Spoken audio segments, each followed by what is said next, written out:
ಇನ್ನೊಂದು ವಿಷಯ ತುಂಬಾ ಚರ್ಚೆ ಆಗಿದೆ ಅಂತ ಹೇಳಿದ್ರೆ ಧನರಾಜ್ ಅವ್ರ ಜೊತೆಗೆ ಅಂತ ಒಂದು ಫೈಟ್ ಆಗುತ್ತಲ್ಲ, ಡಿಂಬಲ್ ಏನೋ ಇದ್ ಮಾಡಿದ್ರು ಅಂತ. ಸೊ ಅಲ್ಲಿಗೆ ಅದು ಗೊತ್ತಲ್ಲ ಲಿಂಕ್ ಮಾಡಿದಾಗ ಮಂಜು ಅವರೆಲ್ಲ ಅಂದ್ರೆ ಚೆನ್ನಾಗಿರ್ತಾರೆ ಅವ್ರ ಜೊತೆಗೆಲ್ಲ, ಅವ್ರು ಅಂದ್ರೆ ಹಗ್ ಮಾಡ್ತಾರೆ ಅಂದ್ರೆ ಸೈಡ್ ಇಂದ ಅದೆಲ್ಲ ಇರುತ್ತೆ.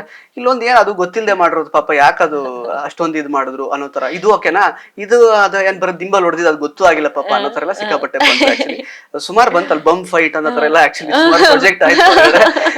ಏನು ಹೇಳಕ್ ಇಷ್ಟಪಡ್ತೀರ ಅದನ್ನ ನೋಡಿಲ್ಲ, ಬಟ್ ಕೇಳಿಸ್ಕೊಂಡಿದ್ದೀನಿ ಅದೇನಾಗಿದೆ ನೋಡ್ಬೇಕು. ಒಂದು ಅವತ್ತು ಏನಾಗಿತ್ತು ಅಂದ್ರೆ ಧನರಾಜ್ ಅವ್ರ ವಿಚಾರವಾಗಿ, ಅಂದ್ರೆ ನಾನು ಆಸ್ ಗೌತಮಿ ನಂಗೆ ಮಲಗಿದ್ದಾಗ ಎಬ್ಸಿದ್ರೆ, ಜೋರ್ ಮಾಡಿ ಎಬ್ಸಿದ್ರೆ ಗಾಬರಿಯಿಂದ ಎದ್ದೇಳ್ತೀನಿ, ಸಿಟ್ಟು ಬರುತ್ತೆ. ಮನೇನು ನನ್ನನ್ನ ಗೌತು ಹೀಗೆ ಮೆಲ್ಲ ಎಬ್ಸೋದು.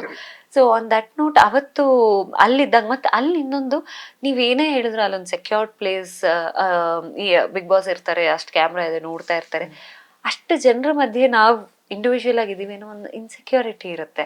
ಅದು ಒಂದಿರುತ್ತೆ. ನಾ ಎಲ್ಲೋ ಬೇರೆ ಹೊಸ ಜಾಗದಲ್ಲಿ ಇದ್ದೀನಿ, ಅದು ಬಿಗಿನಿಂಗ್ ಅಲ್ಲಿ ಆಗಿರೋದು.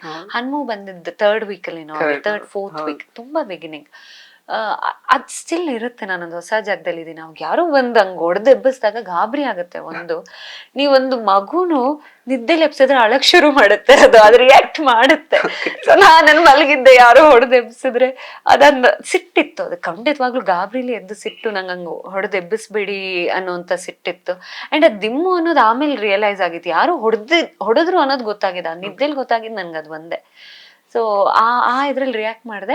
ಆಮೇಲೆ ನಾನು ಅದನ್ನು ಮಾತಾಡ್ಕೊಂಡಿದೀವಿ, ನಾವು ಚೆನ್ನಾಗಿದ್ದೀವಿ. ಇಲ್ಲಿ ಹೊರಗಡೆ ಏನೇನಾಯ್ತು ನನ್ ಖಂಡಿತವಾಗ್ಲೂ ಗೊತ್ತಿಲ್ಲ. ಮಂಜು ಅವರೆಲ್ಲ ಹಗ್ ಮಾಡ್ತಾರೆ ಎಲ್ಲ ಮಾಡ್ತಾರೆ, ಅಲ್ಲಿ ಮಾತ್ರ ಯಾಕೆ ಇದಾಯ್ತು?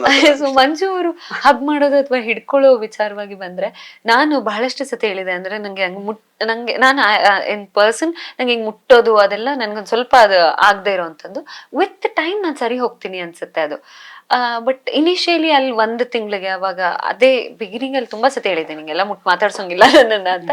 ಈಗ್ಲೂ ಹಿಂಗ್ ಹಿಡಿದ್ರೆ ಒಂದ್ಸತಿ ನೋ ಅಂತ ಹೇಳಿ ಹಿಂಗೆಲ್ಲ ಬಿಡಿಸ್ಕೊಂಡಿದ್ದೆಲ್ಲ ಇದೆ.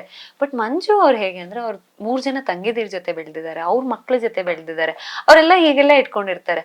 ಅದು ಆಕ್ಚುಲಿ ಅಭಿ ಫ್ಯಾಮಿಲಿಲೂ ಹಂಗೆ, ಅವ್ರ ತಂಗಿದಿರ್ನ ಆರಾಮೆಲ್ಲ ಹಿಡಿತಾರೆ. ಇದೇ ಪ್ರಶ್ನೆ ನಿಜವಾಗ್ಲೂ ನಾ ಅಭಿಗೂ ಮಾಡಿದೀನಿ, ಹೆಂಗೆ ಹಾಗೆಲ್ಲ ಹಿಡಿತೀರಾ ನೀವು, ಅವ್ರು ಅಷ್ಟು ದೊಡ್ಡವ್ರಿದ್ದಾರೆ. ನಮ್ಮ ಮನೇಲಿ ಹಂಗಿಲ್ಲ, ನನ್ನ ತಮ್ಮ ನನ್ನನ್ನು ಹಾಗೆ ಹಿಡಿಯಲ್ಲ, ನನ್ನ ಅಪ್ಪ ನನ್ನನ್ನು ಹಾಗೆ ಹಿಡಿಯಲ್ಲ. ಅಪ್ಪನೆಲ್ಲ ಹಗ್ ಮಾಡಿ ವರ್ಷಾನ್ಗಟ್ಲೆ ಆಗೋಗಿದೆ ಅನ್ಸುತ್ತೆ, ಚಿಕ್ಕವಳಿದ್ದಾಗ ಯಾವಾಗಲೂ ಹೆಂಗ್ ಇಟ್ಕೋತಿದ್ರೇನೋ.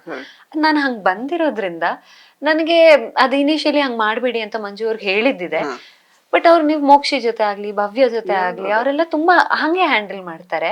ಅಂಡ್ ಕೆಲವೊಂದ್ಸತಿ ಹಂಗ್ ಮಾಡ್ದಾಗ ನಾನ್ ಸುಮ್ನೆ ಆಗಿದ್ದು ಇದೆ. ಇಟ್ಸ್ ಓಕೆ, ಇಷ್ಟು 2-3 ತಿಂಗಳು ಒಟ್ಟಿಗಿರ್ತೀವಿ, ಹಂಗೊಬ್ಬ ವ್ಯಕ್ತಿನ ಪ್ರತಿ ಸತಿ ಹಂಗ ಹೇಳೋದು, ಅದ್ ಹೆಂಗ್ ಪ್ರೆಸೆಂಟ್ ಆಗುತ್ತೆ. ರಜತ್ ಅವ್ರು ಬಂದಾಗ ಹೇಳ್ತಾರೆ, ಟಚ್ ಮೀ ನಾಟ್ ಅಂತ ಎಲ್ಲ, ನೀವ್ ಅದೇನದು ಹಂಗ ಯಾರು ಮುಟ್ಟಿದ್ರು ನಿಮ್ಗೆ ಹಂಗಾಗುತ್ತೆ.